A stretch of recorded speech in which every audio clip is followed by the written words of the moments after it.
Good morning, everyone. I hope you had a wonderful night's sleep. I sure did. It was wonderful. I had some really great dreams. When I woke up this morning, uh, in the room that I'm at, I can see there's a window open, and I can see right out to my yard, and it has nothing but woods back there, and it's facing the direction of the sunrise.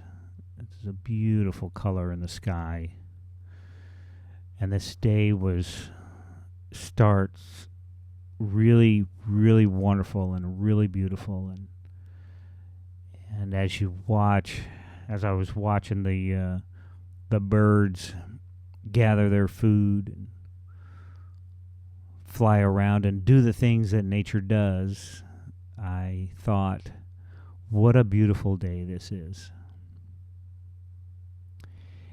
And it reminded me of a song sung by Jerry Reed back in the late 70s called Today Is Mine. Today Is Mine by Jerry Reed. That's a wonderful song to start your day with.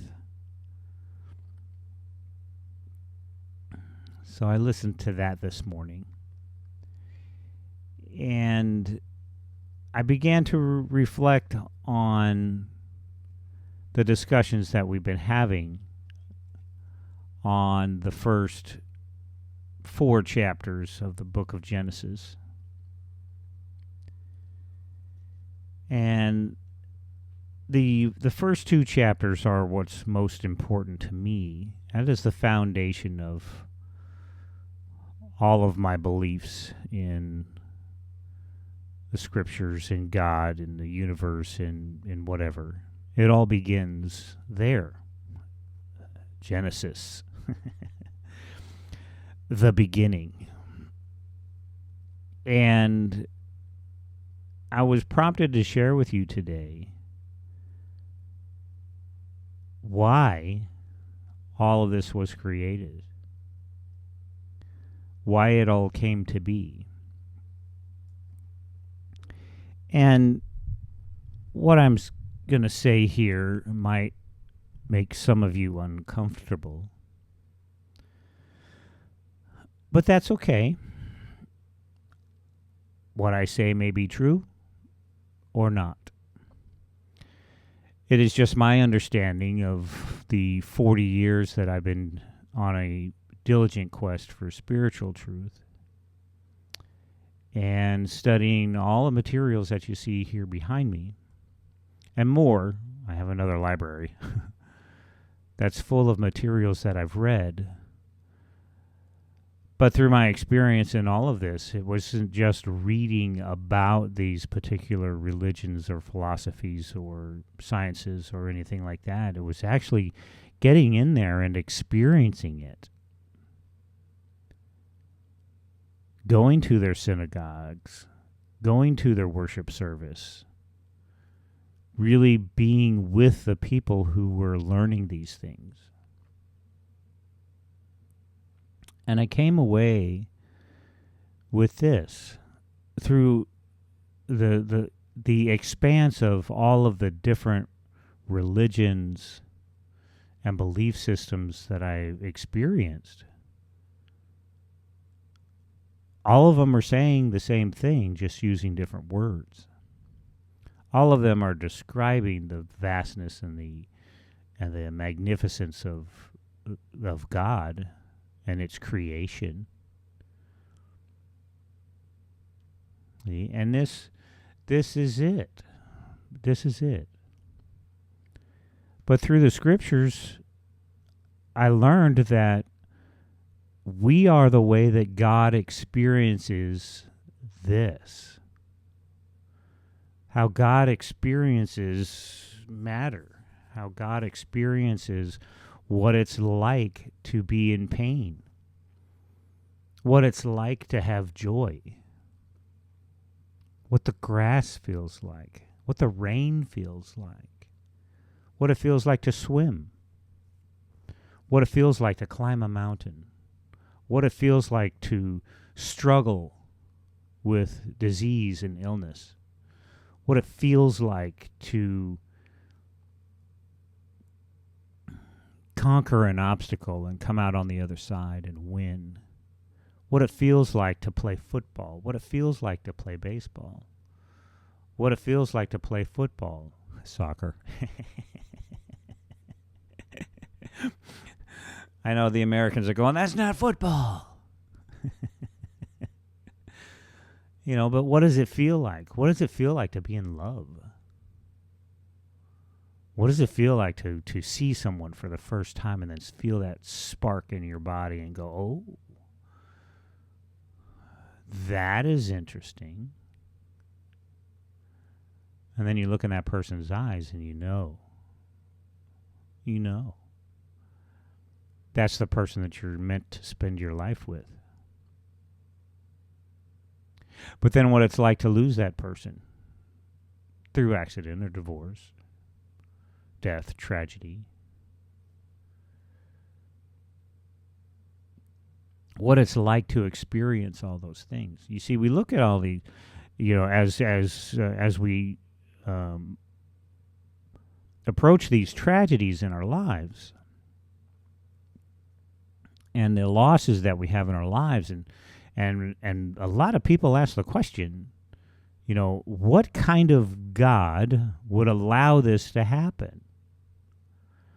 Why does God allow these things to happen? Why does he answer prayers for others and not for others? Why does this one person have miraculous healing and this other person doesn't? Why? Why is Los Angeles on fire? Why was there a mass shooting at a school and young children were murdered? Why are all these horrible things happening? Why is there wars? Why are there wars and rumors of wars?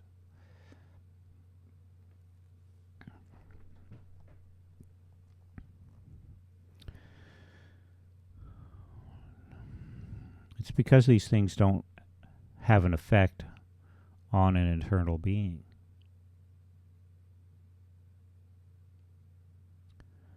Think about it. Can anything harm God? Is God affected by anything, really? Can he be hurt by anything in this physical world?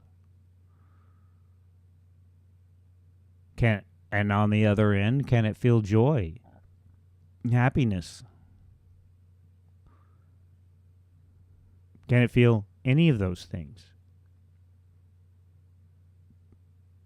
It has no concept of that. Although it does have the idea and it wants to experience those things.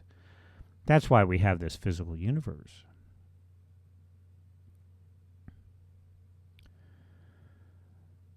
So that God can experience these things. And when we talk about the plan of God, all the things that happened in the Bible to lead us to the conclusion that we are the physical manifestation of God. Write this down. I'll let you get a pen. Shazam! It appeared just like magic. Man, I didn't see it a minute ago, and then it's gone. Look there, just like magic. It's a miracle. A miracle. It is. It is. A miracle. Got your pen? Okay. You can pause the video too and get your pen and pencil. But I want you to write this down and say and understand that you and I'll do it with the personal concept here. I am the physical manifestation of God expressing itself as me.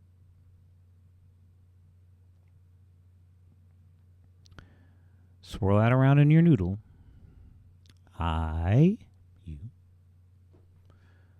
am the physical manifestation of God expressing itself as me. God wants to experience all these things. And the interesting part about this is, if you don't like the state you're in, move to the kind of state you want to be in. What are you saying there, man? What I'm saying is that if there's things in your life that you can't handle, you feel like you can't handle, move, express yourself in the state of being, in the way that you show up, not necessarily the state like California or Missouri or New York or Florida or, not those kinds of states, but I'm talking about a state of being. If you don't like the state you're in, move to the state you want to be in. Okay? Which means you can change these things at any time. Why and how? Because you are the physical manifestation of God expressing itself as you. But be forewarned, anything that you try to avoid, you'll have to experience again sometime in the future. Because it is what God wants to experience with you. Understand, like Shadrach, Meshach, and Abednego,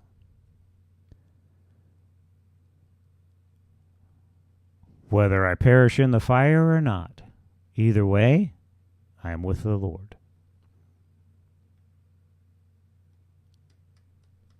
Okay? So, this physical world was created for you. This universe was created for you to experience all the wonderful things that you want to experience. If you're going through a tragedy and it's too much, go to God and He'll change it. Because it's your desire. You see. And we'll get into more detail on exactly how you do that to manifest things in such a way to where you notice that it could not have occurred unless it was divine intervention. In a way that you'll know that you are that spark of God. And like Jesus said many, many, many times, when you've seen me, you've seen the Father. And may God add His blessing to His word. Hope you have a wonderful day. Live it, love it, enjoy it. Find something wonderful and magnificent in this beautiful world that has been created for you. And I wish you well.